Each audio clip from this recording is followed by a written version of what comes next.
তাকে পরিমাপের একক বলে। আচ্ছা, এরপরে আমরা কি বলবো, মাত্রা কাকে বলে? যে কোনো ভৌত রাশিকে বিভিন্ন সূচকের এক বা একাধিক মৌলিক রাশির গুণফল হিসেবে প্রকাশ করা যায়। কোনো ভৌত রাশিতে উপস্থিত মৌলিক রাশিগুলোর সূচককে রাশিটির মাত্রা বলে। তাহলে কি যে কোনো ভৌত রাশিকে বিভিন্ন সূচকের এক বা একাধিক মৌলিক রাশির গুণফল হিসেবে প্রকাশ করা যায়। কোনো ভৌত রাশিতে উপস্থিত মৌলিক রাশিগুলোর সূচককে রাশিটির মাত্রা বলে। লঘিষ্ঠ গণন কি?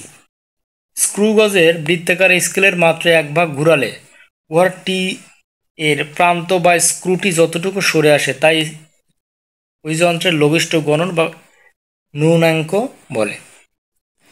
তারপরে আমরা পড়ব কি, পিচ কি? স্ক্রুগজের বৃত্তাকার স্কেলটি একবার ঘুরালে একটি রৈখিক স্কেল বরাবর যেটুকু দূরত্ব